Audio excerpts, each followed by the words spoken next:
你不能这样强迫你念吧？我还没准备好我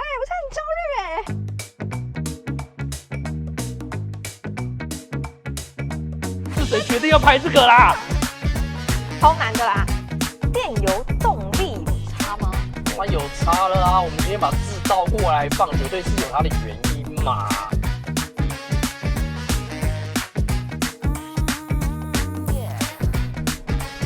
这么热，一定要厨房在，不然我觉得我要黑了。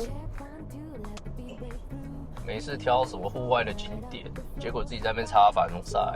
不是啊，就算没有户外，还是很热，还是要擦。哦，等一下，你那个风可不可以调小一点？我现在眼睛好干，它这个一直追我的那个脸。如果我今天是在别的车上面有这相关的抱怨，比较无解。但是这台可是 HRV 耶，你有发现它的空调控制旋钮除了开跟关之外，还有另外一个模式吗？你是说这个箭头散开的这个部分吗？对啊，那是扩散模式，吹出来的风就会像是自然风一样的舒服。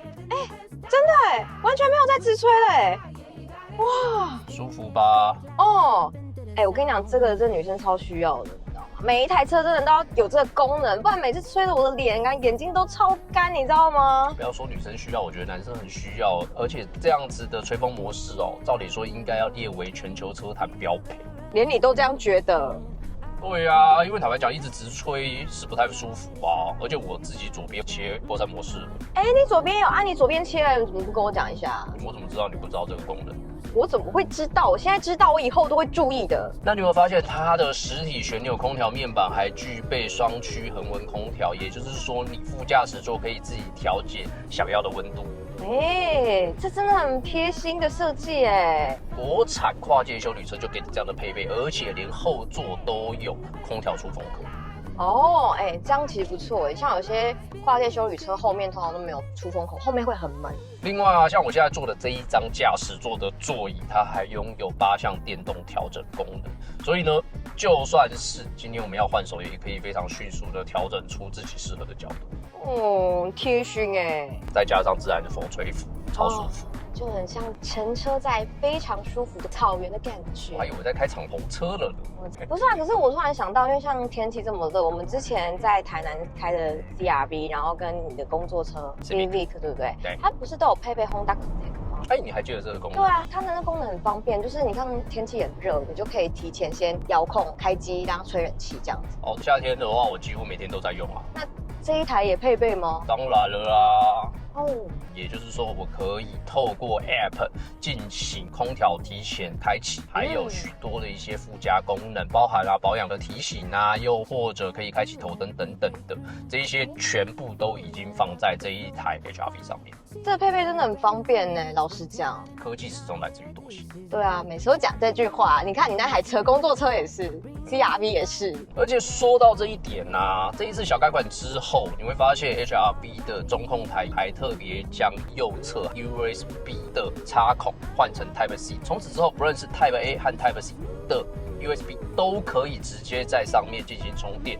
外加安座的造型调整之后呢，除了增加了些许的收纳空间之外，无线充电板它本身的充电功能也高达15瓦，所以连无线充电手机都可以快充，很方便等于说有3种不同的充电的功能那我要把这个放在收纳空间，真的很方便。那我还要放其他东西？只是想要塞满它吧？你看我把它摆得很整齐，真的很方便再放个口红，反正都要补妆。压力好大。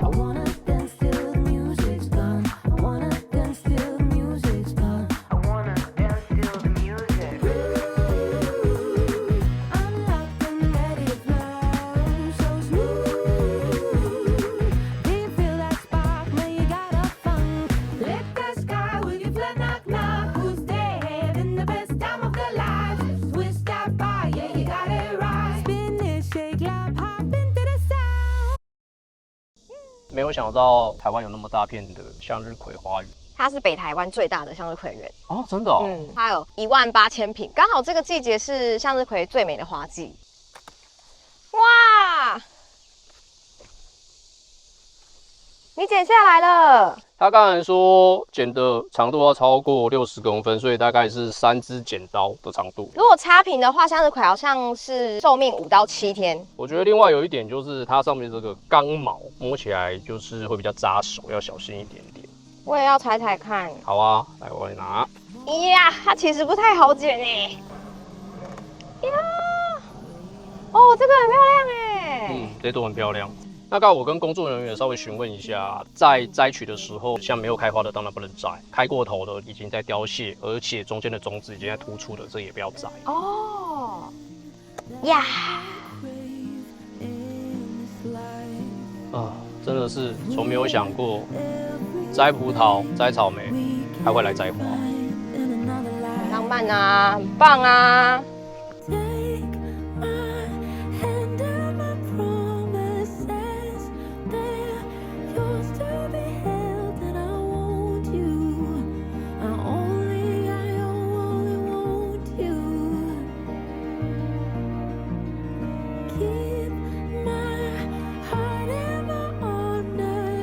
踩一个向日葵好了，哎，赶快先把冷气打开。早就开了，Honda Connect， 贴不贴心？100分。哦，哎，等一下，我突然想到，这里面有水，这样向日葵怎么放啊？它不可能倒放啊，一定会倒。哎呀，这对 HRB 就不是问题的问题，我示范给你看。哦，来，先帮我拿着。好。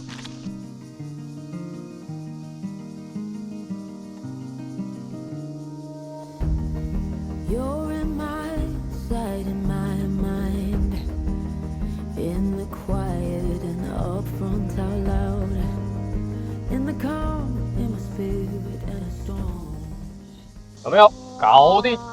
很厉害，这样也可以。当然，而且这个可以说是Honda的独家技术哦。他们的车款其实很多年前就导入了所谓的 MM 思维，意思是机械极小化，空间极大化，并且从第2代的 Fit 导入台湾的时候呢，就搭配了这一款 Ultra Seat 多变座椅。除了后座本身具备6次分离之外，每一张座椅的坐垫都可以直接掀起。好神奇哦！它的座椅变动性很高哎。对啊，所以像向日葵这样子比较有高度的花束，就非常适合把座椅掀起之后放在后座。真的哎，这样就不怕水溢出来，也不用怕花会受伤哎。这个就是Honda独门黑科技。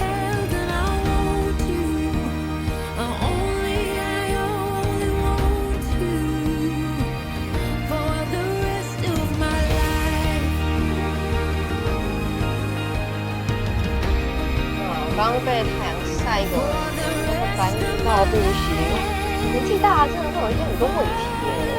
我觉得年纪大的问题比较多是在你身上，叫你戴墨镜不戴墨镜。想戴墨镜，样子会让我的颜值下降。看上我的向日葵还好吗？哎呦，你们都好好在后面，那我就放心了。听到你说他们好好在后面，那我也放心了。等一下，你要放心什么？现在的路那么大条，总是想热血一下嘛。这台车除了我常用的节能模式之外，还有一般模式跟运动化模式。你要运动了，贴背一下。哎，真的，哇！这车算是调教的蛮好的啦。一方面切到运动化模式，除了可以感受到电动马达所带来的出力之外，还有热血的引擎声浪。这个是真的引擎声浪，不是模拟。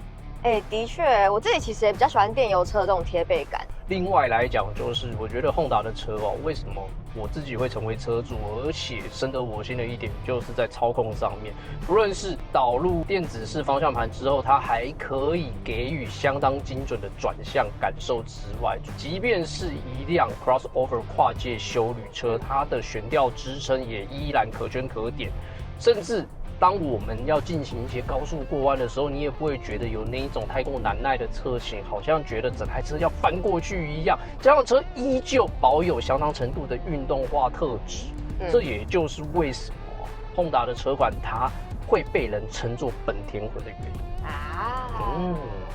那另外来说你之所以会在沿路的过程感觉到很明显的加速力道，主要来讲就是因为在电动马达处理之下，从转速0开始就可以获得25.8 kgm 的峰值扭力，并且来到3500转之间都可以有明确的力道表现。接踵而来的呢，则是131匹的最大马力，这也就是马达输出所带来的优势。至于引擎方面呢，最大马力则是来到106 PS， 并且具备13 kgm 作为发电机使用。当然，在某些状态之下，动力也可以直接介入。话说，我一直看你仪表板上面有一条绿绿的指示，它是电量的意思吗？很像手机的概念。没有错哦。HRV EHEV 它的左侧是7寸座位仪表，所以我们就可以进行资讯上面的切换。像我现在把电量资讯打开来了，我们现在可以看到在驾驶的过程当中，其实这辆车也不断的在充电，所以下面有10格的电量，我已经几乎都充饱了。对啊，满格哎。当我把踏板放开的时候，就会出现很明显的绿色能量条，是由轮胎往锂电池方向移动，这就代表动能正在回收。那如果我们踏板踩下去的时候呢，尤其是踩的比较大力一点点的话，就会发现有能量条是往轮胎方向去输出，这个就代表电量往马达，并且转向轮胎，哇，那就成为推进的动力。而且还会有另外一个能量条，由引擎的方向往锂电池下面去输出，代表引擎正在发电，提供给锂电池。这就是为什么我们会说引擎是作为发电机使用的缘故。不过在某些极端的状况之下，如果在能量条的中间出现一个小齿轮的符号，这个就代表引擎的动能已经直接介入到了轮输出上面了。那你这样说，开车的同时也在充电欸？对啊，没有错。这就是为什么只要你能够善用这套系统，就可以达到节能的目的。那这当然也是 EHEV 非常重要的一环，让你在开车的过程当中，除了可以享受电能所带来的驾驭乐趣，还有本身设计的极致操控之外，兼具节能减碳爱地球。的确，现在真的节能减碳非常的重要。那因为这辆车虽然跟 Beat 一样是采用 1.5 的动力，可是呢，锂电池组稍微大了一点点，大概是60颗左右。因此，我会推荐熟悉这辆车之后呢，可以用一些驾驶上面的小技巧，让它的充电效率大大的提升。小技巧，我觉得这个应该很多人想知道对啊，这个就是我们常年使用 EHEV 的车主才知道的秘技。你说说看。就是方向盘后面你有没有看到有2块像是换挡拨片的东西？有但是它不是换挡拨片，因为这辆车并没有实体意义上面的变速箱。对，这个东西呢是用来控制动能回收力道的控制拨片。那减的部分呢，如果我按比较多，一共有4格，按下去之后呢，你就会发现动能回收的力道会加强，并且车辆刹停也会比较明显。那在这个时候，如果我们今天一路上发现前方已经是红灯的，当你比较稍微判断车距之后呢，就可以把它的动能回收打开。这个时候呢，不但有刹车的力道让你缓缓的慢下车速之外，还可以借此获得更多的充电回馈。那在具备挡煞感的滑行之下呢，最后接近红灯的时候再踩刹车介入即可。既然它又这么省电又这么省油，我相信应该很多人跟我一样，很想知道它的油耗表现。你猜猜看，有超过20吗？当然超过20啊，这绝对不是问题的问题。它的平均油耗可以来到每公升23.5公里，这么高。23.5公里耶！对啊，表现很好哎。那如果是高速油耗的话啦，也有每公升可以跑22.11公里。如果是进入市区，因为电油车进入市区，它会更加的省油，甚至可以争取到26.18这样子的成绩。哇塞，不可思议耶！而且我再讲一个更省，而且会非常有感的地方。怎样？这辆车跟 Fit 一样，加92就好。加92就好？对，最便宜的汽油。然后又这么省钱省油这一点连我的 Civic 都没有办法，因为我的 Civic 它是欧规电脑，那所以呢，它必须要加到95的汽油。可是这辆车只要加92，意思就是说，不只是油耗本身很省，油钱你还会非常有感的下降，再加上它还是同级车里面扭力最大的车款，开起来也非常有感。对啊，你看长途旅行省钱，荷包比较不会那么痛，你知道吗？像你的工作车 Civic，的确都没看到你在加油我记得有一次我们跑垦丁，你真的就加过那么一次，我傻眼。对啊，所以这就是先见之明，让你知道什么叫做省油霸主中的霸主，而且还不用特别找到充电桩进行充电，方便又省钱，我很喜欢。不然你给我开开看好不好？我没有开过电油车我开开看。很好开非常好驾驭而且你开车技术好像也明显的有进步是不是？我觉得车子好开，其实技术就会好，你知道吗？觉得自己现在坐在你的旁边，安心感也比较提升，但是可能并不是因为你的技术，而是因为坐对车。你这样好像也没在夸奖人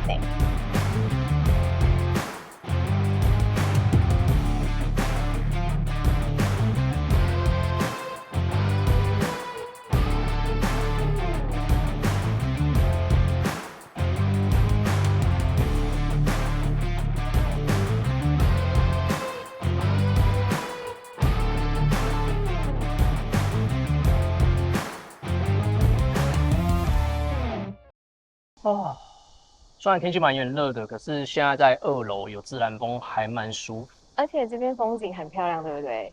对啊，我其实这一个永安海螺馆我路过好几次，因为我们试驾的时候会来到这个地方，但我从来没有进来过。像我第一次听到这个名字，我想说，里面是展出海螺吗？或是海螺的生态等等？结果是建筑像海螺。对，可是它其实这是有意义。永安渔港它其实早期都是客家人对，那他们早期其实就是以渔业为主，所以大多都是捕鱼或是卖海产这样子。对，那海螺其实也是非常重要的一个点。为什么这个建筑会用成海螺形状？其实不是他们在卖海螺或是捕海，他们以前捕鱼的方式呢，其实是吹海螺你听到吹海螺，会觉得吹鱼就会来了吗？不是，吹这个海螺的时候呢，代表渔夫们要上工，我们要集合或者是呢，我们大船回来了，我们渔获满满，又或者是说，我们今天祈福驱邪的一个概念。号角响起，对，所以吹海螺的是捕鱼的一个环节，所以它本身的建筑就是在传承这里的捕鱼文化。没错，像里面的展出，其实你都会看到蛮多早期的一些捕鱼的方式其实都是在说以前人怎么样捕鱼。原来如此，而且上面还有很多客家话的介绍。那你会看到那边有一个知名地景九层风铃，是以吹海螺的声音去打造的风铃。所以其实这栋建筑蛮有巧思的，你也知道我蛮喜欢去看这一些有特色的建筑不论是古迹或是一些现代的设计，但没想到路过这么多次，这里的故事比我想象中还要丰富。我们这样跑了2天下来，油耗到底是多少？我刚下车前有稍微看了一下啦，目前仪表上面显示的平均油耗23.8。2天这样子23.8，对啊，不错这个对 EHEV 车主来说不过是刚好而已。对啦，毕竟你也是Honda资深车主我很想问像是我们今天开的 HRV 跟你的工作车 Civic， 你觉得他们两者差距在哪里所以你问了一个好问题，主要来讲就是一方面 Civic 是轿跑外形，所以感觉比较动感，那当然它的性能也会更加的强劲，所以在驾驭上面，如果你是比较崇尚一些热血，你也有一些省油需求，会比较推荐挑 Civic。不过如果需求是在于日常节能，并且想要争取更好的油耗表现以及更便宜的养护成本来说的话，我会比较推荐 HRV、EHEV， 尤其 1.5 又可以再进一步的水吹金，空间上好像也有不太一样，像我们方向日晷一样，你会发现 HRV 确实非常的称职。可是你刚刚说到热血沸腾，我就想到你下一次可不妨把你的 Civic 跟 HRV 调换，我们的 Civic 去跑下山热血下，那 HRV 我们就把它变成工作车，你觉得怎么样？我觉得，可是我开车很慢呢。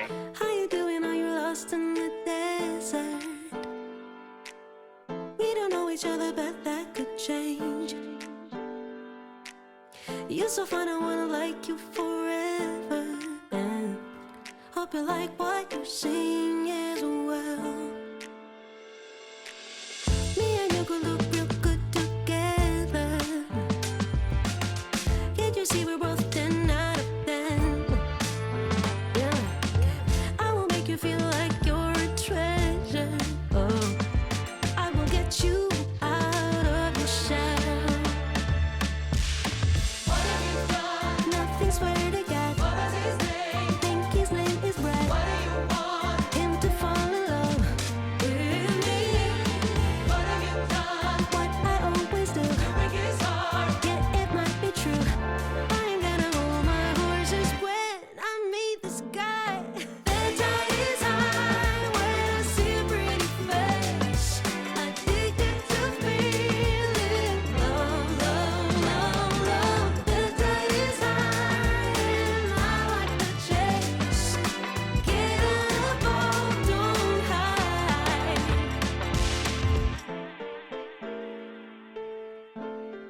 You know, with me, it's measure for measure. Take me as I am, I'll take